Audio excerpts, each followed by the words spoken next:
Meu nome é César Luiz Bolchevski, eu sou presidente da Sociedade Brasileira de Endocrinologia e Metabologia, e é uma grande honra para mim fazer a apresentação da mini conferência que vai fazer a abertura desse segundo dia do CAEFA, onde nós vamos ouvir o Dr. Alexandre Hall, que é o nosso presidente do nosso Departamento de Endocrinologia Feminina, Andrologia e Transgeneridade da SBEM. Ele é também vice-coordenador do Departamento de DAEM e Endocrinopatias da Associação Brasileira de Estudos em Medicina e Saúde Sexual, mestre em neurociências, doutor e pós-doutor em ciências médicas e também professor de endocrinologia da Universidade Federal de Santa Catarina. O doutor Alexandre vai abordar conosco o tema implantes hormonais. Existem evidências?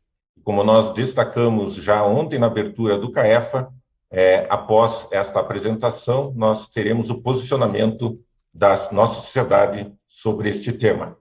Doutor Alexandre, bom dia. Bom dia, César. Muito obrigado pelas gentis palavras na abertura do segundo dia do CAEFA 2021. Daqui a pouco a gente conversa de novo. Eu vou começar a conversar então com vocês sobre implantes hormonais. Existem evidências? Essa é a pergunta. Começo com uma pergunta. Todo médico deveria perguntar se essa conduta trará mais benefícios que malefícios para o meu paciente. Isso devia ser condição sine qua non para ser médico. A medicina baseada em evidência nos últimos anos tenta utilizar estratégias científicas para melhorar esse tipo de resposta. E a medicina baseada em evidências leva em conta o uso consciente, explícito, judicioso da melhor evidência clínica disponível ao tomar decisões sobre o tratamento de um paciente.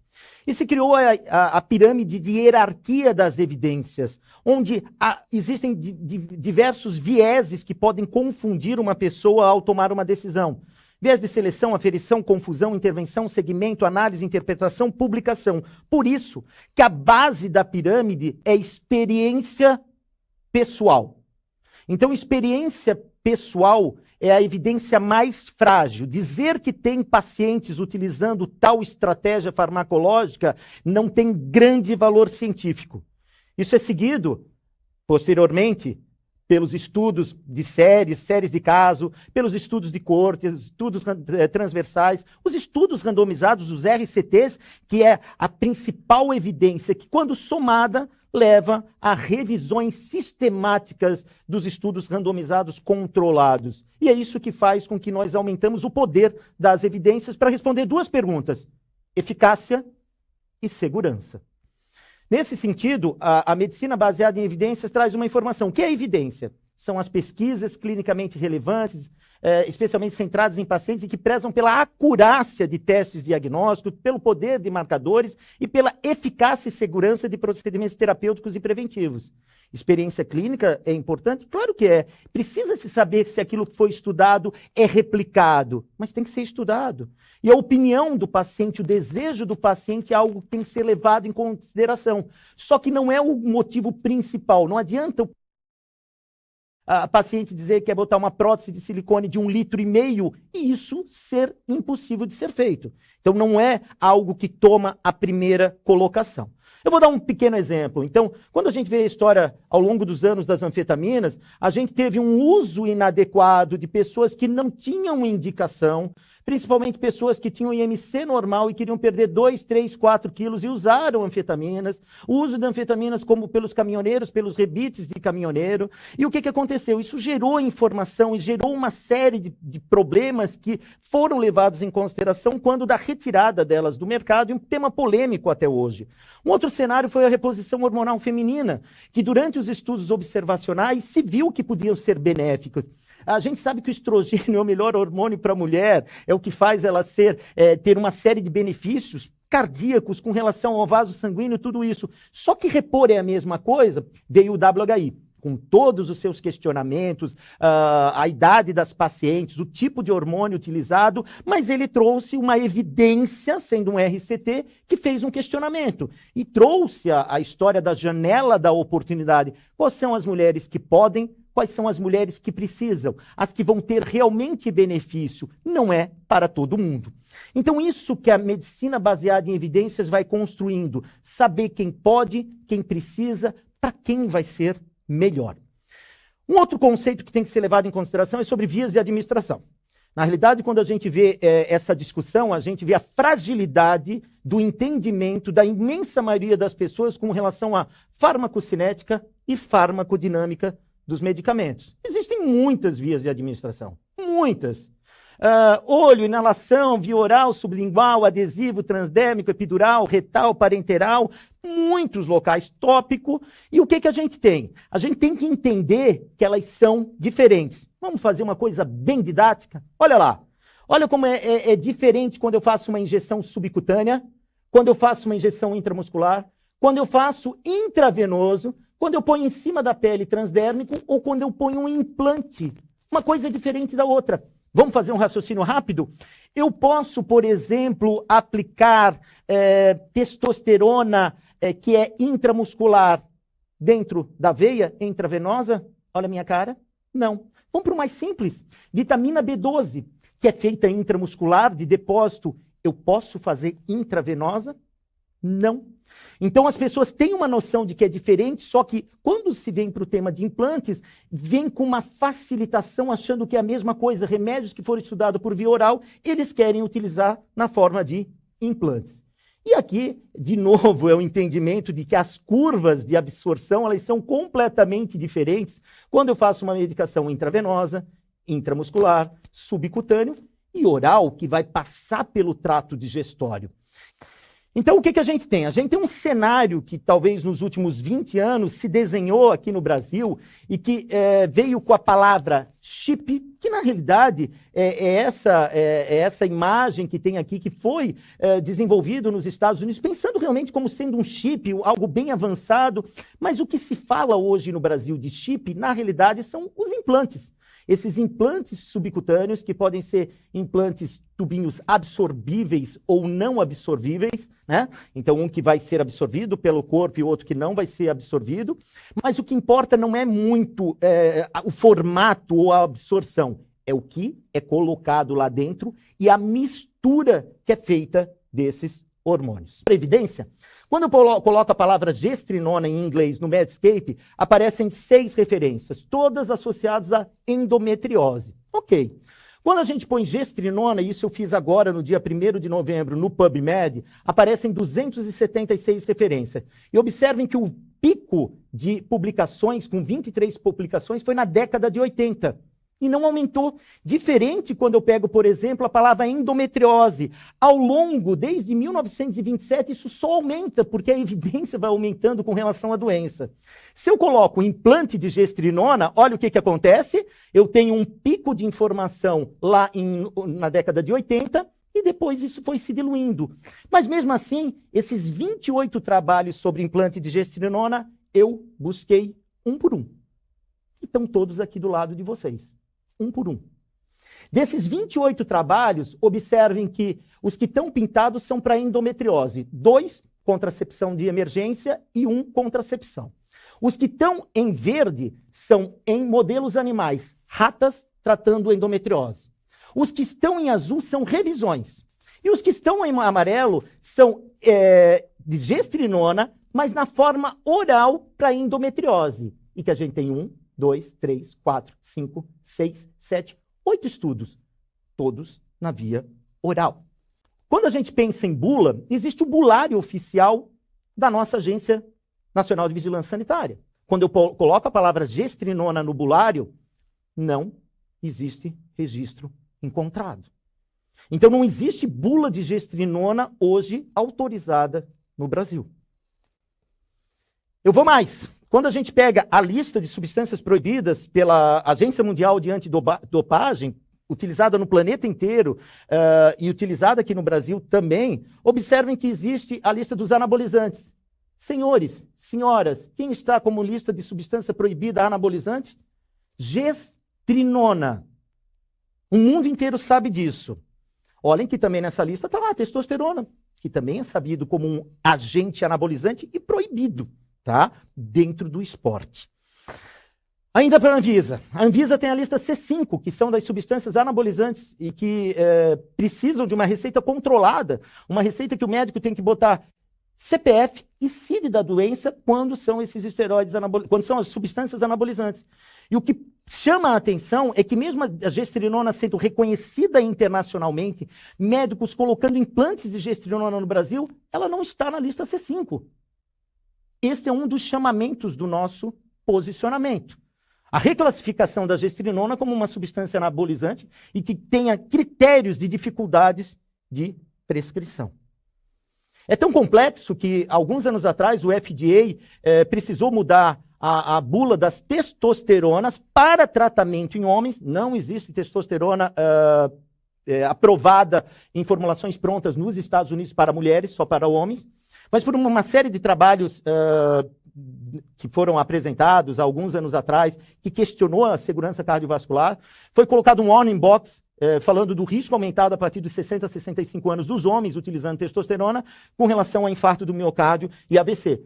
O Conselho Federal de Medicina se posicionou num dos maiores pareceres dele sobre essa questão do uso do hormônio inadequadamente em 2012, quando ele falou que não se deve utilizar hormônios como terapia anti-envelhecimento com o objetivo de retardar, modular ou prevenir o processo de envelhecimento pela falta de evidências científicas quanto a benefícios e pela evidência de riscos e malefícios para a saúde.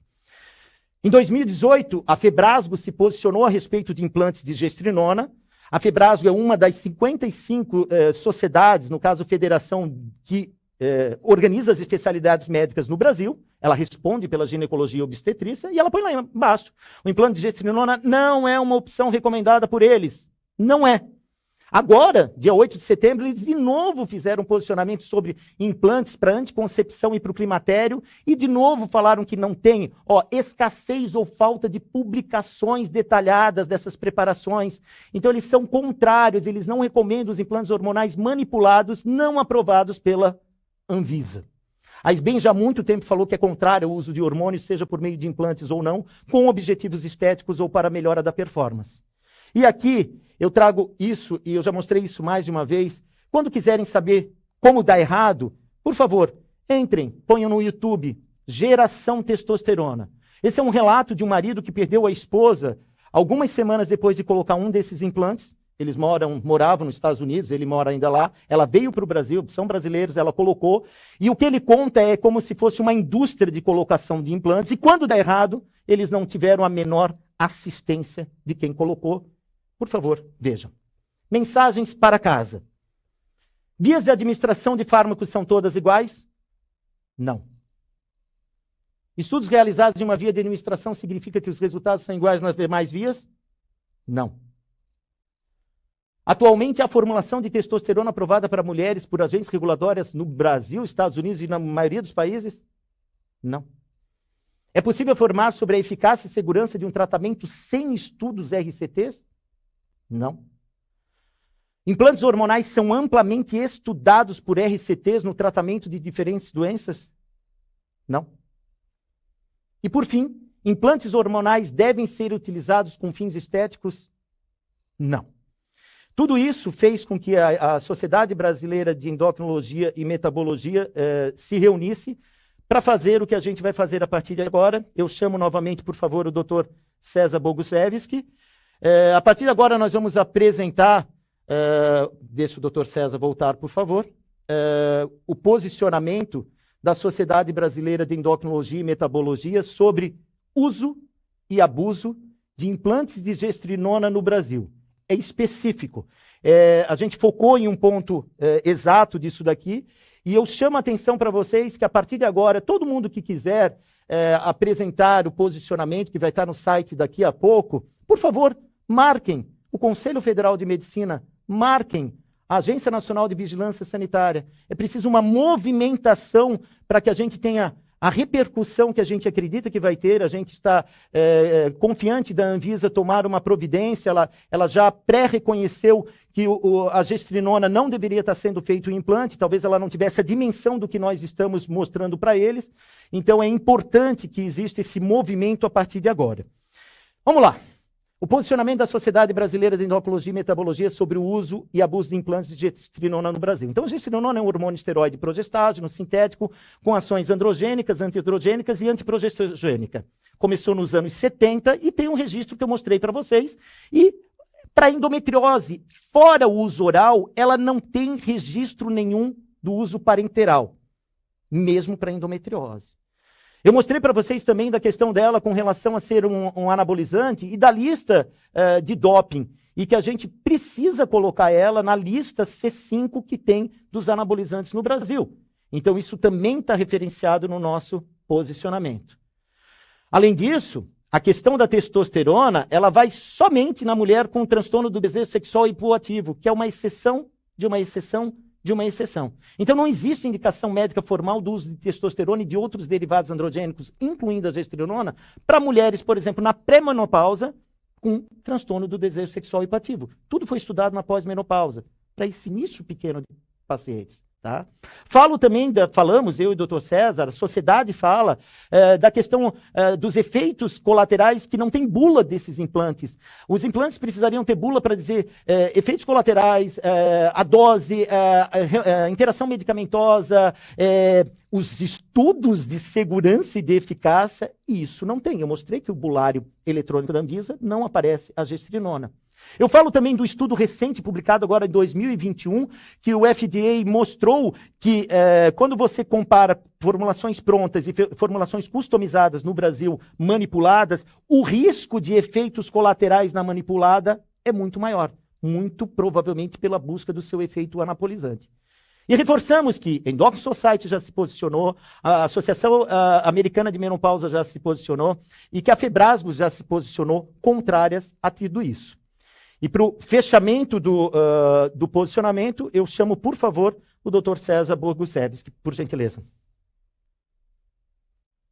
Então, eu vou simplesmente ler para vocês a última parte do nosso posicionamento. A Sociedade Brasileira de Endocrinologia e Metabologia vem a público informar que também não reconhece os implantes de gestrinona como uma opção terapêutica para tratamento de endometriose, rechaça veementemente o seu uso como anabolizante para fins estéticos e de aumento de desempenho físico e conclama as autoridades regulatórias para incluir a gestrinona na lista C5 e aumentar a fiscalização do uso inadequado desses implantes hormonais no nosso país.